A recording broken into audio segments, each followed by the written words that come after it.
तो बच्चों इसमें हमारा अगला जो चैप्टर है वो है उपसहसंयोजी यौगिक या उपसहसंयोजन यौगिक। ठीक है। तो क्या होते हैं उपसहसंयोजन यौगिक? सबसे पहले हम ये देखेंगे। देखो, संक्रमण तत्व बड़ी संख्या में उपसहसंयोजी या संकुल यौगिक बनाते हैं। उपसहसंयोजी यौगिक ऐसे यौगिकों को कहा जाता है जिनमें धातुएं अनेक ऋण आयनों तथा उदासीन यौगिकों से परिबद्ध या जुड़े रहते हैं। ठीक है। तो उपसहसंयोजी यौगिक क्या है? जो संक्रमण तत्व होते हैं। संक्रमण तत्व का मतलब क्या है कि जो डी ब्लॉक के हमारे तत्व होते हैं वो कुछ ऋणायनों या कुछ उदासीन अणुओं के साथ जुड़कर कुछ यौगिक बनाते हैं, जिन यौगिकों को हम क्या कहते हैं? उपसहसंयोजन यौगिक कहते हैं। ठीक है। जैसे हमारे कुछ उपसहसंयोजन यौगिक यहाँ पर हैं। देखो, COCl NH3 का होल 5 Cl, ये हमारा एक उपसहसंयोजन यौगिक है। इसके अलावा FeCN6, इसके अलावा Cl3, इसी प्रकार है CONH3 का होल 6 और इसके अलावा Cl3। तो ये एक प्रकार का उपसहसंयोजन यौगिक है। ठीक है। इससे पहले भी हमने बहुत सारे यौगिकों को पढ़ा है और सरल यौगिकों को पढ़ा है। जैसे हमारा देखो H2SO4 एक यौगिक है, NH3 एक यौगिक है, इसी प्रकार से NaCl एक यौगिक है। तो इससे पहले भी कुछ यौगिकों को हमने पढ़ा था। ठीक है। लेकिन यहाँ पर जो ये यौगिक मैंने यहाँ पर बनाए हैं, इन यौगिकों की संरचना कुछ विशेष है और कुछ विशेष प्रकार के यौगिक है। ठीक है। और ये यौगिक बन कैसे रहे हैं? हमारे संक्रमण तत्व यहाँ पर कुछ ऋण आयन जैसे हमारे हो सकते हैं। यहाँ पर Cl नेगेटिव आयन हो सकता है, F नेगेटिव आयन हो सकता है, Br नेगेटिव आयन हो सकता है या Cn नेगेटिव आयन हो सकते हैं। तो जो हमारे ऋण आयन होते हैं, या SO4 नेगेटिव आयन हो सकता है। तो जब संक्रमण धातुएं कुछ ऋण आयनों या कुछ उदासीन अणु हमारे हो सकते हैं। जैसे H2O हमारा एक उदासीन अणु है। देखो, उदासीन अणु का मतलब है कि कोई चार्ज नहीं है इस पर, ना ये पॉजिटिव चार्ज है ना ये नेगेटिव चार्ज है। ठीक है। ऐसी अमोनिया है NH3 पर भी कोई चार्ज नहीं होता, ये भी एक उदासीन अणु है। ठीक है। ऐसी CO कार्बन मोनोऑक्साइड, तो इस पर भी कोई चार्ज नहीं है। ठीक है। तो जब हमारे संक्रमण तत्व जो होते हैं या जो डी ब्लॉक के तत्व होते हैं वो उदासीन अणुओं अथवा ऋण आयनों के साथ मिलकर जिन यौगिकों का निर्माण करते हैं वो यौगिक हमारे क्या कहलाते हैं? उपसहसंयोजन यौगिक कहलाते हैं। ठीक है। तो एग्जाम्पल हमने ये देख लिए हैं, कुछ एग्जाम्पल हमने ये देखे हैं। आगे भी हम, चूंकि ये इस चैप्टर में हमने उपसहसंयोजन यौगिकों के बारे में कंप्लीट जानकारी लेनी है। ठीक है। तो किस प्रकार से हम इनकी संरचनाएं बनाएंगे वो हम आगे की ओर पढ़ेंगे। ठीक है। तो अभी आप लोगों को ध्यान रखना है कि ये उपसहसंयोजन यौगिक हैं क्या। ठीक है। तो जहाँ पर जो संक्रमण तत्व होते हैं वो उदासीन अणुओं अथवा ऋण आयनों के साथ जुड़कर यौगिकों का निर्माण करते हैं, तो उन यौगिकों को हम क्या बोलते हैं? उपसहसंयोजन यौगिक कहते हैं। ठीक है। इसके अलावा उपसहसंयोजन यौगिकों की एक विशेषता होती है कि जब हम इन उपसहसंयोजन यौगिकों को जल में घोलते हैं। ठीक है। हाँ, एक बात और है कि जो हमारे उपसहसंयोजन यौगिक होते हैं ये ठोस अवस्था में पाए जाते हैं। इनकी अवस्था क्या होती है? ये ठोस अवस्था में पाए जाते हैं। ठीक है। लेकिन जब हम इनको जल में घोलते हैं, कोई उपसहसंयोजन यौगिक है, जैसे हम इसको उठा लेते हैं यहाँ से COCl NH3 का होल 5, इसके अलावा Cl2। ठीक है। अब जब हम इसको जल में घोलते हैं तो जल में घोलने पर क्या होता है? जल में जब हम इसको घोलते हैं तो जल में घोलने पर ये आयनित हो जाते हैं भाई। ये जल में घोलने पर क्या होते हैं? आयनित हो जाते हैं। ये जो हमारा ब्रैकेट वाला भाग है ये हमारा पॉजिटिव आयन बनाता है, हमारे यहाँ पर 2 पॉजिटिव आयन बनेगा इसमें। और इसके अलावा जो यहाँ पर Cl है ये हमारा Cl नेगेटिव के फॉर्म में टूटेगा। तो जब हम उपसहसंयोजन यौगिकों को जल में घोलते हैं तो जल में घोलने पर ये क्या हो जाते हैं? आयनित हो जाते हैं। ठीक है। आयनित तो ये होते हैं जल में घोलने पर, लेकिन जब हम इनको जल में घोलते हैं तो पूर्ण आयनन इनका नहीं होता है। ठीक है। पूर्ण आयनन का मतलब है, देखो यहाँ पर अगर हम देखें कोबाल्ट के साथ साथ क्लोरीन भी जुड़ा हुआ है और इसके अलावा NH3 का होल 5 यानी कि अमोनिया भी यहाँ पर जुड़ा है। तो ये अणु हमारा ब्रेक तो हुआ, आयनों में ब्रेक तो हुआ, लेकिन कंप्लीटली आयनित नहीं हुआ। ठीक है। क्योंकि यहाँ पर हमारे CO आयन के फॉर्म में टूट सकता है, इसके अलावा Cl भी आयन के फॉर्म में टूट सकता है, लेकिन ये नहीं टूटा है भाई। जो ब्रैकेट के अंदर वाला जो भाग है वो हमारा पूर्णतः आयनित नहीं हुआ है। ठीक है। जबकि ये बाहर वाला जो भाग है ये हमारा आयनित हुआ है।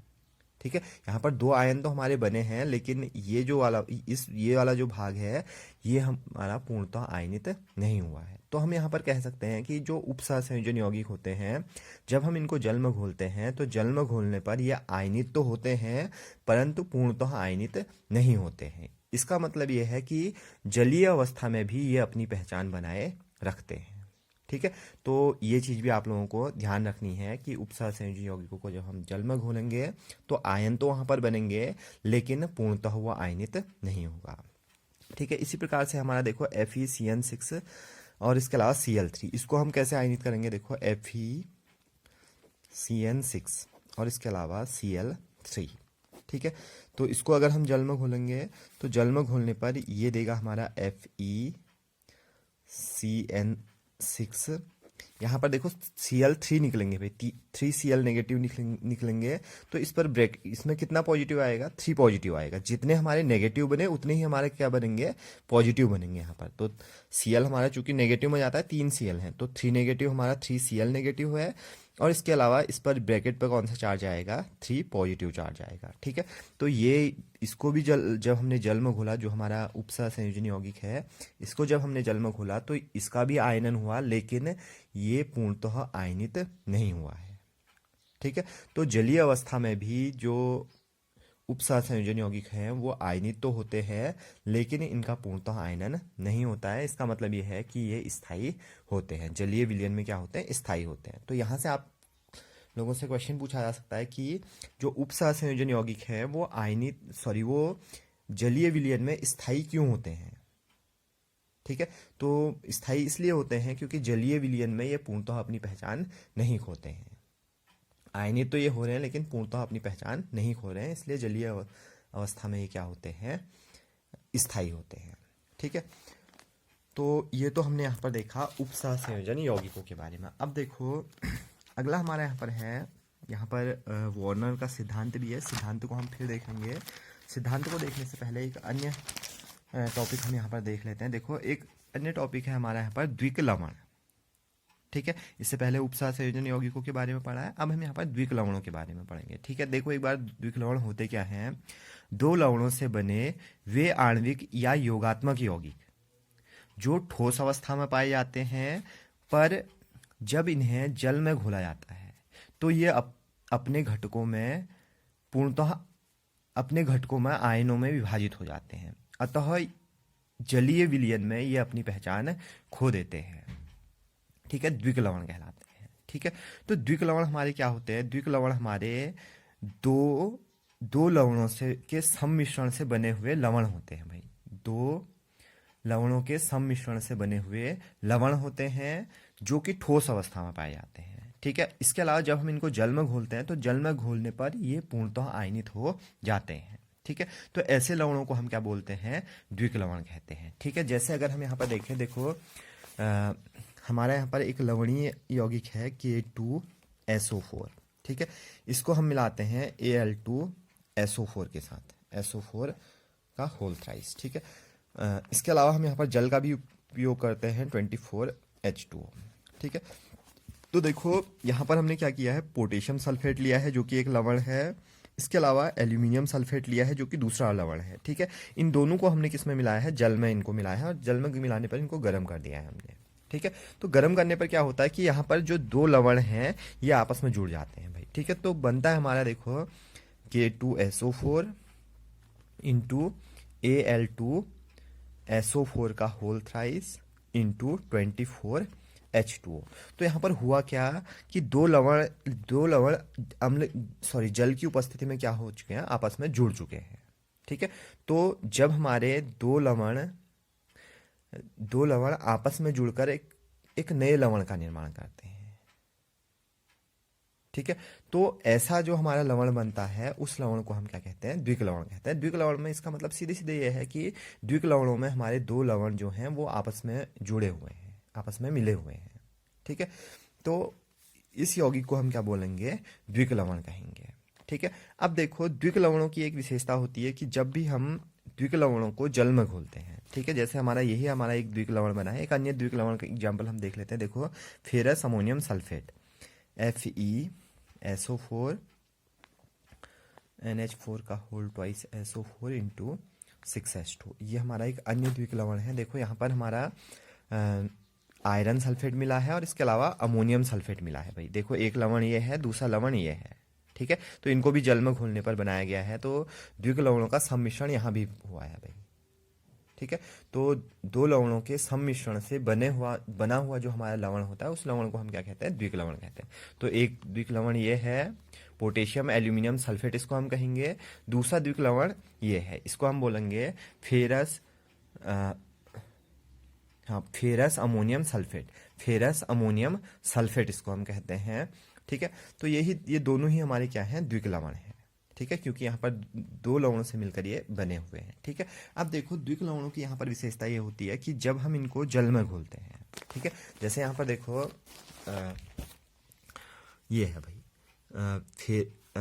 पोटेशियम एल्यूमिनियम सल्फेट, ये फिटकरी का फॉर्मूला है भाई, ठीक है। फिटकरी हमारा ये है, ठीक है। जब हम इनको जल में घोलते हैं, हमने फिटकरी को जल में घोला, तो देखो ये कंप्लीटली आयनित हो गया। देखो यहाँ पर हमको 2 K+ आयन मिले, ठीक है। इसके अलावा SO4 कितने हैं इसमें? देखो 3 SO4 ये है, 1 SO4 ये है, यानी कि 4 SO4 है। SO4 हमारा 2 नेगेटिव में कन्वर्ट होता है, तो 4 SO4 2 नेगेटिव मिले, ठीक है। और इसके अलावा 2 हमको क्या मिले यहाँ पर? एल्यूमिनियम मिले, तो 2 Al3+। और इसके अलावा जल इससे अलग हो गया, ठीक है। तो यहाँ पर हुआ क्या कि जो हमारा द्विक लवण था, जब हमने द्विक लवण को जल में घोला, या जब इसका जलीय विलयन हम बनाते हैं, तो जल में घोलने पर यहाँ पर जितने भी हमारे आयन हैं वो क्या हो जाते हैं? कंप्लीटली आयनित हो जाते हैं, ठीक है। यानी कि पूर्णतः आयनन हो गया इसका। देखो यहाँ पर पोटेशियम हमारा आयन के फॉर्म में कन्वर्ट हो सकता था, हो गया। सल्फेट आयनिक फॉर्म में कन्वर्ट हो सकता था, हो गया। एल्यूमिनियम आयनिक फॉर्म में कन्वर्ट हो सकता था, हो गया, ठीक है। और चूंकि हमने जल में घोला है, तो ये जल जो है वो जलीय जल में मिल जाएगा, ठीक है। तो ऐसे ही हमारा फेरस अमोनियम सल्फेट है, इसको भी जब हम जल में घोलते हैं, तो देखो यहाँ पर Fe2+ आयन मिलता है। SO4 इसमें 2 है भाई, एक SO4 ये है, दूसरा SO4 ये है, तो 2 SO4 2 नेगेटिव यहाँ पर बनेगा। और इसके अलावा NH4 हमारे यहाँ पर 2 है, तो ये भी हमारा आयनित हो चुका है, और इसके अलावा जल हमारा यहाँ पर निकल गया, ठीक है। तो होता क्या है कि जो द्विक लवण होते हैं, जब हम इनको जल में घोलते हैं द्विक लवणों को, तो जल में घोलने पर ये क्या होते हैं? कंप्लीटली आयनाइज हो जाते हैं, या पूर्णतः आयनित हो जाते हैं, ठीक है। इसका मतलब ये है कि इनका जो जलीय विलयन होता है वो अस्थायी होता है। जलीय विलयन क्या होता है? अस्थायी होता है, क्योंकि ये पूर्णतः आयनित हो जाते हैं। इससे पहले अभी हमने देखा था उपसहसंयोजी यौगिकों को, तो जब हम उपसहसंयोजी यौगिकों को हमने जल में घोला था, तो आयनित तो हुए थे उपसहसंयोजी यौगिक, लेकिन पूर्णतः आयनन उनका नहीं हुआ था। देखो यहाँ पर हमारा CO Cl और ये भी हमारा अलग हो सकता है इससे, लेकिन नहीं हुआ है।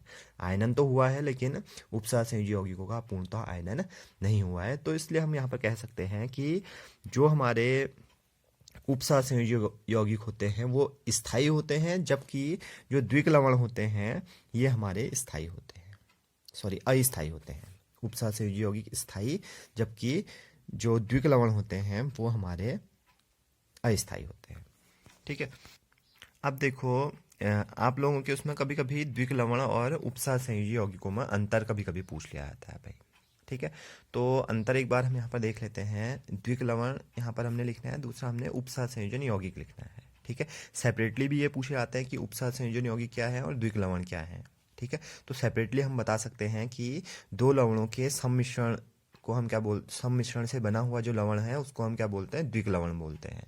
उपसहसंयोजी यौगिकों में हम लिख सकते हैं कि जब संक्रमण तत्व कुछ ऋणायनों तथा कुछ उदासीन परमाणुओं के साथ जुड़कर यौगिक बनाते हैं, तो ऐसे यौगिकों को हम क्या बोलते हैं? उपसहसंयोजी यौगिक बोलते हैं, या इनको हम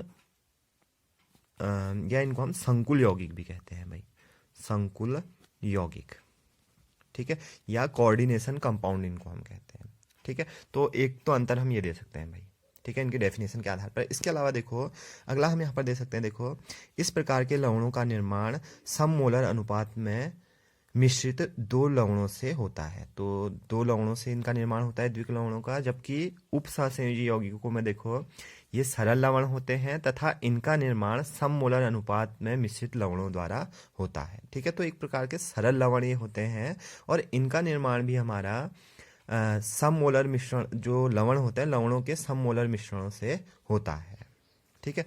दूसरा यहाँ पर डिफरेंस है, देखो द्विक लवणों का अस्तित्व केवल ठोस अवस्था में होता है। तो इनका जो अस्तित्व होता है वो केवल ठोस अवस्था में होता है, क्योंकि जब हम इनको जल में घोलते हैं तो जल में घुलने पर चूंकि ये आयनित हो जाता है कम्प्लीटली, तो इसलिए इनका अस्तित्व केवल किस में होता है, ठोस अवस्था में ही होता है। ठीक है। जबकि अगर हम उपसहसंयोजी यौगिकों को देखें तो ठोस अवस्था के साथ साथ जलीय अवस्था में भी ये पाए जाते हैं, यानी कि इनका अस्तित्व ठोस अवस्था के साथ साथ जलीय अवस्था में भी होता है, क्योंकि जब हम इनको जल में घोलते हैं तो पूर्णतः आयनित ये नहीं होते हैं। तो जलीय अवस्था में भी ये स्थायी होते हैं, या हम ये कह सकते हैं कि ठोस अवस्था के अलावा ये जलीय अवस्था में भी पाए जाते हैं, इनका स्थायित्व जलीय अवस्था में भी होता है। ठीक है। थर्ड है, देखो जलीय अवस्था में पूर्णतः आयनित हो जाते हैं। ठीक है, अभी बताया था कि जो द्विक लवण होते हैं जलीय अवस्था में क्या हो जाते हैं, कंप्लीटली आयनाइज हो जाते हैं या पूर्णतः आयनित हो जाते हैं। ठीक है। जबकि उपसहसंयोजी यौगिकों में देखो जलीय अवस्था में ये पूर्णतः आयनित नहीं होते हैं। ठीक है, आगे हमने डिस्कस की थी यहाँ पर कि जलीय अवस्था में जब हम इनको जल में घोलेंगे तो पूर्णतः यहाँ पर आयनन इनका नहीं होगा। ठीक है। द्विक लवणों में उपस्थित लवणों की प्रकृति आयनिक होती है। ठीक है, तो अगर हम यहाँ पर लवणों में बंध देखें तो आयनिक बंध पाए जाते हैं भाई। लवणों में यहाँ पर जो हमारा द्विक लवण है, द्विक लवणों में उपस्थित जो लवण होते हैं उनमें कैसा बंध पाया जाता है, आयनिक बंध पाया जाता है। ठीक है। जबकि जो संकुल यौगिक होते हैं, संकुल यौगिकों में या उपसहसंयोजी यौगिकों में भाग लेने वाले जो धातु होते हैं, धातु परमाणु या धातु आयनों की प्रकृति उपसहसंयोजी होती है। ठीक है, तो यहाँ पर हमारे जो बंध होते हैं वो कैसे होते हैं, उपसहसंयोजी प्रकृति के होते हैं। यहाँ पर द्विक लवणों में आयनिक बंध पाए जाते हैं, और इसके अलावा जो उपसहसंयोजी यौगिक होते हैं उनमें कैसे बंध पाए जाते हैं, उपसहसंयोजी बंध पाए जाते हैं। यानी कि इनकी प्रकृति कैसी है, उपसहसंयोजी प्रकृति है, जबकि द्विक लवणों की प्रकृति कैसी है, आयनिक प्रकृति है। ठीक है, तो उपसहसंयोजी बंध के बारे में हम आगे पढ़ेंगे। इस चैप्टर में हमने उपसहसंयोजी बंध के बारे में पढ़ना है आगे को। अभी केवल आप लोग ये समझ लो कि आयनिक बंध, इससे पहले आप जानते हो कि आयनिक बंध होते क्या हैं। तो द्विक लवणों में आयनिक बंध पाए जाते हैं, जबकि जो उपसहसंयोजी यौगिकों में जो धातु होते हैं उन धातुओं में कैसे, या जो धातु आयन होते हैं उनकी प्रकृति कैसी होती है, उपसहसंयोजी होती है। ठीक है, तो इसके अलावा कुछ एग्जाम्पल हैं हमारे, देखो ये हमारे कुछ द्विक लवणों के एग्जाम्पल हैं, और इसके अलावा ये हमारे उपसहसंयोजी यौगिकों के एग्जाम्पल हैं। ठीक है, तो ये दोनों ही टॉपिक पूछे गए हैं बोर्ड पेपर में भी, डिफरेंस भी इनमें कर लेना है, और इसके अलावा अलग अलग भी हमने यहाँ पर अलग अलग भी ये पूछे गए हैं, तो इस टॉपिक को क्लियर कर लेना भाई। अब इसके बाद देखो जो उपसहसंयोजन यौगिक होते हैं उन यौगिकों से संबंधित कुछ महत्वपूर्ण शब्दावली है। ठीक है, तो इसको हम जानेंगे कि उपसहसंयोजन यौगिकों में जो शब्दावली हम यूज करते हैं वो क्या क्या है भाई। ठीक है, तो सबसे पहले हमारा यहाँ पर है उपसहसंयोजन यौगिकों में केंद्रीय धातु आयन हम किसे कहते हैं, सेंट्रल मेटल आयन या केंद्रीय धातु आयन। ठीक है, तो इसको हम पढ़ लेते हैं पहले। देखो, किसी उपसहसंयोजी यौगिक में कुछ निश्चित परमाणु अथवा अणु एक धातु आयन से जुड़े रहते हैं, इस धातु आयन को केंद्रीय धातु आयन कहते हैं। ठीक है, तो कोई भी उपसहसंयोजी यौगिक होगा उसमें आप लोग देखेंगे कि कोई हमारा धातु आयन जुड़ा होगा भाई, कोई धातु आयन यहाँ पर उपस्थित होगा। ठीक है, जिस धातु आयन से हमारे अन्य ऋण आयन या जो उदासीन अणु है वो जुड़े रहेंगे, तो उस धातु आयन, उस जो केंद्रीय धातु है या केंद्रीय धातु आयन है उसको हम क्या बोलेंगे, केंद्रीय धातु आयन बोलेंगे, या उस धातु को हम क्या बोलेंगे, केंद्रीय धातु आयन हम उसको कहेंगे। ठीक है, जैसे हमारा एक उपसहसंयोजी यौगिक ये है भाई COCl NH3 का होल 5 Cl2। ठीक है, तो यहाँ पर जो केंद्रीय धातु आयन है वो कौन है हमारा, देखो कोबाल्ट है भाई, जो संक्रमण तत्व उपस्थित होगा। जो उपसहसंयोजी यौगिक में जो संक्रमण तत्व उपस्थित होगा उस संक्रमण तत्व को हम क्या बोलेंगे, केंद्रीय धातु आयन कहेंगे। ठीक है, ऐसे यहाँ पर FeCN6Cl3, इसमें केंद्रीय धातु आयन कौन है, ये है। ठीक है, और ऐसे ही हमारा CrNH3 का होल 6 Cl3, तो यहाँ पर भी हमारा एक धातु से जुड़े हुए हैं। देखो यहाँ पर जो हमारा NH3 है वो एक धातु से जुड़ा हुआ है। तो ये जो केंद्र में उपस्थित जो संक्रमण तत्व हमारा होता है उस संक्रमण तत्व को हम क्या बोलते हैं, केंद्रीय धातु आयन कहते हैं। ठीक है, तो जो भी धातु हमारा जुड़ा रहेगा, कुल मिला के धातु से आप पहचान कर सकते हैं या मेटल से आप पहचान कर सकते हैं कि यौगिक में उपस्थित धातु कौन सा है भाई। ठीक है, तो केंद्रीय धातु आयन के आई थिंक आप लोग पहचान कर लेंगे, ठीक है। या कुछ एग्जाम्पल मैं आप लोगों को दिखा देता हूँ धातु। देखो बहुत सारे उपसर्ग संयोजी यौगिक हैं, जैसे हमारा एक ये है भाई, ठीक है। तो इसमें केंद्रीय धातु आयन कौन होगा? पीटी होगा, प्लेटिनम होगा, ठीक है। ऐसी ये है भाई कोबाल्ट, यहाँ पर कोबाल्ट होगा, कोबाल्ट से जुड़े हुए हैं सब हमारे। यहाँ पर कॉपर होगा, कॉपर से जुड़े हुए हैं ये, ठीक है। यहाँ पर हमारा आयरन होगा, यहाँ पर क्रोमियम होगा, यहाँ पर सिल्वर होगा, यहाँ पर कोबाल्ट होगा, ठीक है। इसी प्रकार से यहाँ पर हमारा कोबाल्ट होगा, फिर से यहाँ पर रेहनियम होगा, ठीक है। इसी प्रकार से यहाँ पर प्लेटिनम होगा, यहाँ पर आयरन होगा, यहाँ पर आयरन होगा, यहाँ पर क्रोमियम होगा, यहाँ पर कोबाल्ट होगा, यहाँ पर मरकरी होगा, यहाँ पर प्लेटिनम होगा, ठीक है। तो हमारा जो उपसहसंयोजी यौगिक है, उपसहसंयोजी यौगिकों में जो उदासीन परमाणु हमारे होंगे या जो ऋणात्मक हमारे आयन हैं वो जिस धातु से जुड़े होते हैं तो उस धातु को हम क्या बोलते हैं? केंद्रीय धातु आयन कहते हैं, ठीक है। तो आई थिंक आप लोग पहचान कर लेंगे कि संयोजन यौगिक में केंद्रीय धातु आयन कौन सा है, ठीक है। दूसरा है हमारे यहाँ पर लिगैंड, ठीक है। तो देखो लिगैंड क्या होते हैं? वह आणविक या आयनिक परमाणु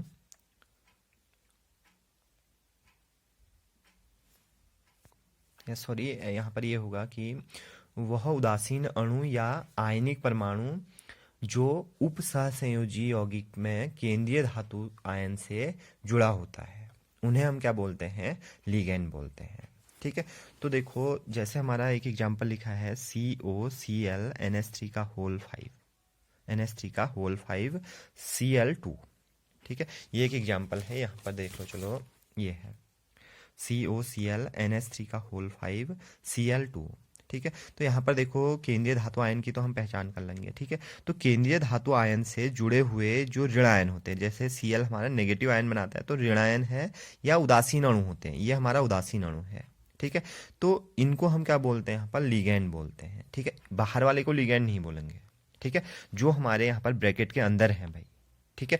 क्योंकि ये हमारे इससे डायरेक्ट जुड़े रहते हैं, जो हमारे ऋण आयन है या जो हमारे उदासीन अणु है ब्रैकेट के अंदर, ये केंद्रीय धातु आयन से आयन के डायरेक्ट कांटेक्ट में रहते हैं, तो इसलिए इसको अलग से ब्रैकेट में रखा गया है भाई, ठीक है। जबकि ये बाहर से आकर्षण में होता है इनके, ये जो बाहर वाला आयन है हमारा Cl2 बनाया है, ये यहाँ पर इसके आकर्षण में रहता है, ये डायरेक्ट यहाँ पर केंद्रीय परमाणु के साथ जुड़ा हुआ नहीं रहता है भाई, ठीक है। तो केवल हमारे वो स्पीसीज या ऐसे हमारे जो ऋण आयन हैं या जो उदासीन अणु हैं जो कि केंद्रीय धातु पर से जुड़े रहते हैं तो उनको हम क्या बोलते हैं? लिगैंड बोलते हैं। तो अगर हम इस यौगिक में देखें, इस उपसहसंयोजन यौगिक में देखें तो लिगैंड क्या है हमारा? एक तो क्लोरीन है और इसके अलावा 5 हमारे क्या हैं?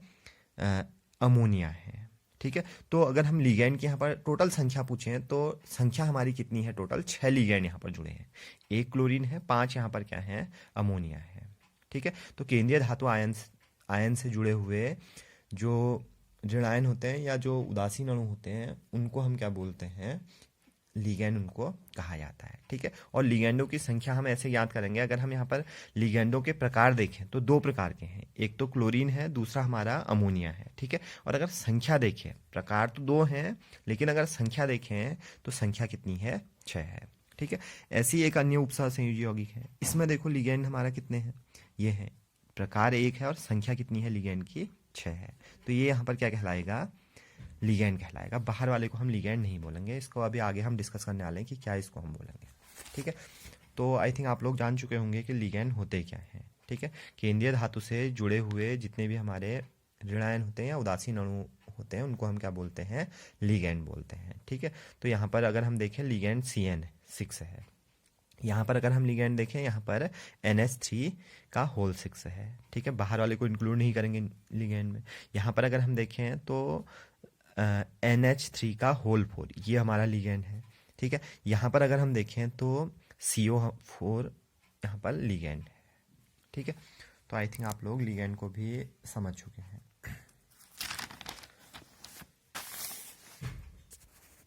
अब अगला देखो संकर आयन। अगला जो यहाँ पर टर्मिनोलॉजी हम यूज करेंगे वो है संकर आयन, ठीक है, शब्दावली में अगला हमारा संकर आयन है। ठीक है, तो देखो वैद्युत रूप से आवेशित वह स्पीशीज जो केंद्रीय धातु आयन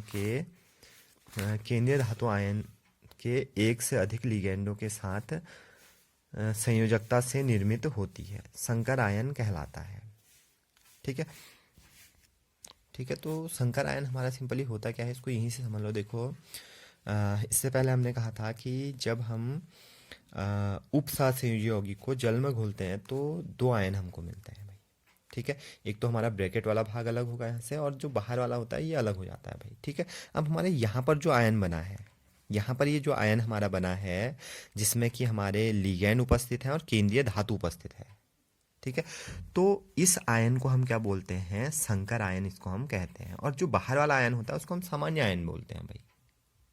ठीक है, इसको हम जो ब्रैकेट में उपस्थित है जिसमें कि धातु उपस्थित है हमारा, इसके अलावा यहाँ पर नेगेटिव आयन उपस्थित है, और इसके अलावा यहाँ पर जो उदासीन अणु है या धातु के साथ साथ जहाँ पर लिगैंड उपस्थित होते हैं भाई। ठीक है, तो यहाँ पर भी एक आयन हमारा बना है, तो इस आयन को हम क्या बोलते हैं, संकर आयन बोलते हैं। ठीक है, और ये संकर आयन हमारा धनात्मक भी हो सकता है, ऋणात्मक भी हो सकता है। ठीक है, तो यहाँ पर जो संकर आयन है वो कैसा है, धनात्मक है। ठीक है, ये हमारा एक अन्य उपसहसंयोजी यौगिक है, तो हमने इसको जल में घोला तो ये आयन हमको मिलता है। एक तो FeCN6 3+ आयन मिलता है, प्लस 3Cl नेगेटिव आयन यहाँ पर हमको मिलता है। ठीक है, तो ये भी हमारा क्या है, एक प्रकार का ये वाला जो आयन बना है ये हमारा संकर आयन कहलाएगा, जबकि जो दूसरा आयन बना है ये हमारा सामान्य ऋण आयन कहलाएगा भाई। ये सामान्य ऋण आयन है, जबकि ये वाला जो भाग है इसको हम क्या बोलेंगे, संकर आयन। ठीक है, इसी प्रकार से ये है। ठीक है, एक धन आयन का भी यहाँ पर एग्जाम्पल मैं लिख लेता हूँ। देखो K2, तो देखो जब उपसहसंयोजी यौगिक को हम जल में घोलते हैं तो जल में घोलने पर दो आयनिक भाग हमको यहाँ पर प्राप्त होते हैं। ठीक है, तो एक तो हमारा यहाँ पर ब्रैकेट में धनायन बना है और दूसरा हमारा यहाँ पर क्या बना है, सामान्य ऋणायन बना है। तो ये ब्रैकेट वाले भाग को जिस पर कि धनावेश है इसको हम क्या बोलते हैं, यहाँ पर संकर आयन इसको हम कहते हैं। ठीक है, अब ये संकर आयन हमारा संकर धनायन भी ये बन सकता है, संकर ऋणायन भी बन सकता है। ठीक है, तो संकर धनायन का तो हमारा एग्जाम्पल ये है भाई, 3 हमारे एग्जाम्पल हैं जो कि संकर धनायन के हैं। ठीक है, इसके अलावा एक एग्जाम्पल ये है देखो, जिसमें कि देखो यहाँ पर K2HgI4 है।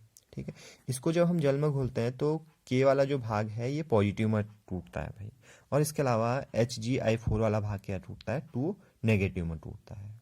ठीक है, तो ये जो भाग है इसको हम यहाँ पर क्या बोलेंगे, संकर आयन बोलेंगे। चूंकि ये ऋणावेशित है तो इसलिए हम यहाँ पर इसको किस नाम से जानेंगे, संकर ऋणायन के नाम से जानेंगे, जबकि ये सामान्य धन आयन है। ठीक है, तो उपसहसंयोजी यौगिक में जब हम उपसहसंयोजी यौगिकों को जल में घोलते हैं तो जल में घोलने पर जहाँ पर हमारा धातु के साथ लिगैंड जुड़े होते हैं, ठीक है, और किसी चार्ज द्वारा उसको व्यक्त किया जाता है, तो वो वाला जो भाग है इस भाग को हम किस नाम से जानते हैं, संकर आयन के नाम से जानते हैं। और ये संकर आयन दो प्रकार के हो सकते हैं, संकर धन आयन और इसके अलावा संकर ऋण आयन।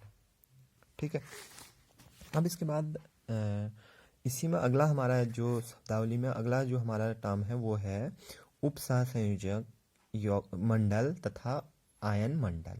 ठीक है, तो उपसहसंयोजन मंडल तथा आयन मंडल भी हमारा देखो किसी भी उपसहसंयोजी यौगिक में जिस भाग को हम ब्रैकेट द्वारा जिस भाग को हमने व्यक्त किया है, ठीक है, जिसमें कि धातु के साथ लिगैंड जुड़े हुए हैं। ठीक है, तो उस भाग को हम किस नाम से जानते हैं, उपसहसंयोजन मंडल। तो ये वाला जो भाग होगा इसको हम उपसहसंयोजन मंडल के नाम से जानेंगे भाई। ठीक है, जो ब्रैकेट वाला हमारा भाग है उपसहसंयोजी यौगिक में। ठीक है, और इसके अलावा जो बाहर ब्रैकेट के बाहर जो हमारे भाग है उस भाग को हम क्या बोलते हैं, आयन मंडल कहते हैं। ठीक है, तो ब्रैकेट वाला भाग उपसहसंयोजन मंडल और इसके अलावा ब्रैकेट के बाहर जो भाग होता है उसको हम किस नाम से जानते हैं, आयन मंडल के नाम से जानते हैं। ठीक है, तो इस चीज़ को भी ध्यान रखना कि उपसहसंयोजन मंडल क्या है, आयन मंडल क्या है। ठीक है, इसके बाद है उपसहसंयोजन बहुभुज या उपसहसंयोजी बहुभुज। ठीक है, तो होता क्या है देखो, कोई भी उपसहसंयोजी यौगिक है उस उपसहसंयोजी यौगिक में जब केंद्रीय धातु के साथ लिगैंड जुड़ते हैं, ठीक है, केंद्रीय धातु के साथ कौन जुड़ता है, जब लिगैंड जुड़ते हैं। ठीक है, तो यहाँ पर विशेष संरचनाएं हमको प्राप्त होती हैं। ठीक ठीक है। जिन संरचनाओं को हम क्या बोलते हैं, उप सहसंयोजन बहुभुज बोलते हैं। जैसे अगर हम देखें यहाँ पर धातु है हमारा, इस धातु के से 4 लिगैंड इस प्रकार से जुड़े हुए हैं भाई, ठीक है। या धातु से 4 लिगैंड हमारे इस प्रकार से जुड़े हुए हैं, या धातु से 6 लिगैंड हमारे इस प्रकार से जुड़े हुए हैं, ठीक है। तो जब भी उपसहसंयोजी यौगिक में धातु से लिगैंड जुड़ते हैं तो लिगैंड को जुड़ने के पश्चात जो संरचनाएं हमको प्राप्त होती हैं, उन संरचनाओं को हम क्या बोलते हैं, उपसहसंयोजन बहुभुज या उपसहसंयोजी बहुभुज इसको हम कहते हैं, ठीक है। एक सामान्य सा एग्जाम्पल अगर हम देखें, FeCN6 FeCN6 3 पॉजिटिव, ठीक है, एक उपसहसंयोजी यौगिक है ये। इसमें अगर हम संरचना देखें इसकी, ठीक है, तो यहाँ पर Fe हमने लिया है, बीच में हमने Fe लिया है और Cn हमारे इस प्रकार से यहाँ पर जुड़े हुए हैं, ठीक है। तो इसको हम क्या बोलेंगे, यहाँ पर उपसहसंयोजी बहुभुज बोलेंगे। ये हमारा केंद्रीय धातु है, ये हमारे लिगैंड है, ठीक है। तो जब भी केंद्रीय धातु जो मेटल है हमारा केंद्रीय धातु है, उससे जब लिगैंड जुड़ते हैं तो लिगैंडों के जुड़ने के पश्चात कुछ संरचनाएं हमको प्राप्त होती हैं, जो संरचनाएं क्या कहलाती हैं, उपसहसंयोजन बहुभुज कहलाती हैं, ठीक है। तो यहाँ पर कुछ शब्दावली का हमने यहाँ पर यूज किया है। इसके बाद थोड़ा बहुत और यहाँ पर शब्दावली में बचा हुआ है, उसको हम अगले वीडियो में कवर करेंगे, ठीक है। तो देख लो क्या क्या अभी हमने देखा यहाँ पर। प्रयुक्त शब्दावली में केंद्रीय धातु आयन हम किसे कहते हैं, तो उपसहसंयोजी यौगिक में जो संक्रमण तत्व या जो धातु हमारा उपस्थित होता है, उस धातु को हम क्या बोलते हैं, केंद्रीय धातु आयन बोलते हैं, ठीक है। दूसरा हमने यहाँ पर देखा लिगैंड किसे कहते हैं हम, तो लिगैंड क्या है हमारा, केंद्रीय धातु आयन से जुड़े हुए जो हमारे आयन होते हैं या जो हमारे उदासीन अणु होते हैं, उनको हम क्या बोलते हैं, लिगैंड बोलते हैं। तो केंद्रीय धातु है, इससे हमारा Cl जुड़ा है और इसके अलावा अमोनिया जुड़ा हुआ है, तो इनको हम क्या बोलेंगे, लिगैंड बोलेंगे, ठीक है। ब्रैकेट के अंदर वाले भाग को ही हम लिगैंड कहते हैं भाई, बाहर वाले भाग को सामान्य रूप से आयन बोलते हैं, ठीक है। थर्ड यहाँ पर बताया संकर आयन, ठीक है। संकर आयन क्या होता है, जब हम उपसहसंयोजी यौगिक को जल में घोलते हैं, तो जल में घोलने के पश्चात जो ब्रैकेट वाला भाग है, वो ब्रैकेट वाला भाग आयनित हमारा रहता है, ठीक है। या तो वो धनायनित हो सकता है या तो वो ऋणायनित हो सकता है, तो उस भाग को हम क्या बोलते हैं, संकर धनायन या संकर ऋणायन, ठीक है। नेक्स्ट था हमारा यहाँ पर उपसहसंयोजन मंडल तथा आयन मंडल। तो उपसहसंयोजी यौगिक में ब्रैकेट वाला जो भाग होता है उसको हम उपसहसंयोजन मंडल बोलते हैं, और इसके अलावा जो बाहर जो आयन हमारा जुड़ा रहता है उसको हम क्या बोलते हैं, आयन मंडल बोलते हैं, या बाहर वाले भाग को आयन मंडल हम कहते हैं, ठीक है। इसके अलावा उपसहसंयोजी बहुभुज हमने देखा। उपसहसंयोजी बहुभुज में धातु से, मेटल से जब लिगैंड जुड़ते हैं तो कुछ संरचनाएं हमको यहाँ पर प्राप्त होती हैं, विशेष प्रकार की संरचनाएं हमको यहाँ पर प्राप्त होती हैं, ठीक है। तो उन संरचनाओं को हम क्या बोलते हैं, उपसहसंयोजी बहुभुज हम उसको कहते हैं, ठीक है। तो आज की क्लास में बस इतना ही फिर।